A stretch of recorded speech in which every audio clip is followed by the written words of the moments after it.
Hi, I'm joined by Professor Penny B from the University of Manchester. So thank you for joining me today, Penny. I thought it'd be nice to hear a bit more about the equity study. So can you tell me a bit about what your role is on the equity study? I'm a joint Chief Investigator on the Equity Programme alongside my colleague, Professor Peter Bauer. And that means, I guess, that we're accountable for the overall coordination of the programme, which includes the management of the research governance, the management of the staff, our progress and the programme outputs and deliverables. We both contribute to the research that's being undertaken as part of equity, and hopefully we bring complementary expertise. So I'm a qualitative researcher, which means I tend to focus most on the aspects of the research looking at patients' or health professionals' experiences. Peter works on other components aimed at evaluating health service change. Okay, thank you. And I guess that leads on to what is the equity study about? Can you give an overview of what equity is? Yeah, so equity is a large research programme which is funded by the NIHR, and it's running for 5.5 years. So our team is made up of a range of different people with a breadth of expertise. The study is led by the University of Manchester, but we work closely with the universities of York and Sheffield.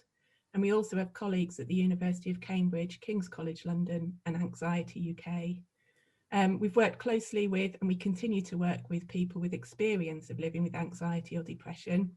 And that's to design and complete our research to make sure it's relevant to those people who need it the most.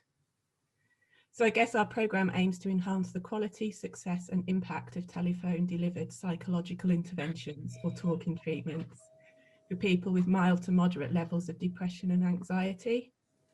I think traditionally these interventions have been delivered face to face, but increasingly they're being translated into new formats, which includes delivery by telephone. The recent pandemic has accelerated this. We've all had to get used to accessing services and aspects of our daily lives in different ways. And offering talking treatments over the telephone gives people choice in how they want to receive help. Yeah, brilliant. That sounds like a really interesting and exciting project that you've got going on there. And you said it was 5 years long. How far into it are you at the minute? So we're roughly halfway at the moment. So we've done a couple of years of intensive work and we're now moving forward into the next phase. Right, okay. And you mentioned about improving or focusing on enhancing the quality of telephone-based therapy. Why is it important to improve the quality of telephone-based therapy at the minute? I think depression and anxiety cause substantial difficulties for people who live with them. And our NHS has a world-leading service called the Improving Access to Psychological Therapy, or IAPT service, and that's designed to help people with these conditions. Many thousands of the sessions that they offer have been delivered by telephone, and remote working is likely to increase going forward. So we know that telephone treatments are helpful and they are recommended by the National Institute for Health and Care Excellence to treat depression and anxiety, but we don't always know if they're delivered in the best way that they can be to help people. I think we know from previous work that many people like the idea of having a treatment on the telephone because these appointments are sometimes easier to access for busy people, and they can be a lot less stigmatising than attending a mental health clinic in person. But the problem is that in the NHS at least, a large number of people are not starting or finishing their treatment, and this means they may not be getting all the help they need. So we want to improve the way that these interventions are delivered over the telephone so that we can make sure people get the care that they deserve.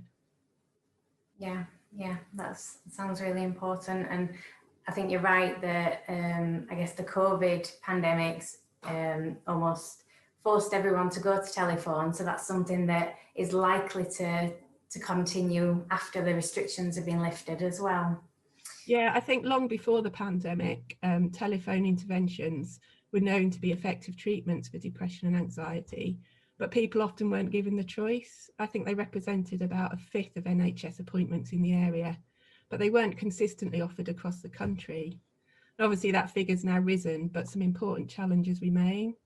So the professionals who deliver these treatments sometimes lack confidence, or they haven't been trained specifically in telephone delivery. And sometimes we know that employer support can be suboptimal, and people have a variety of beliefs about what treatment will be like or what its impact might be.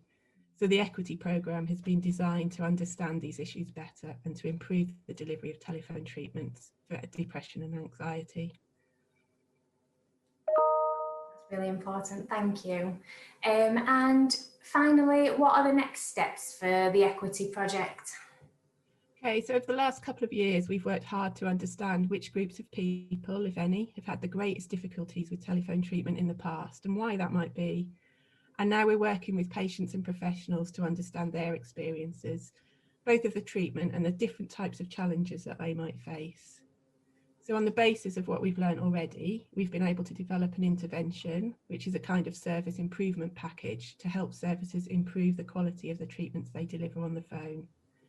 And this includes developing resources to help patients understand what the treatment will be like, delivering training courses for professionals, and providing best practice guidelines to help teams support each other in providing good services.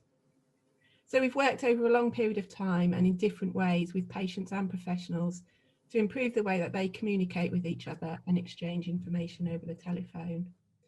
So I think, to answer your question, the next step is to thoroughly test whether that intervention means more patients finish telephone treatment and whether that has important benefits for their health and well-being. Yeah, that sounds exciting. It sounds like there's a lot of work in the pipeline still for equity. Yeah, we work hard to tell different people about our work and what we discover, and we'll continue to do that as our work carries on. Yeah, great, thank you. Well, thank you for talking to me today, Penny, and for giving that great insight and overview of the equity programme. No problem. Thank you. Thanks, bye.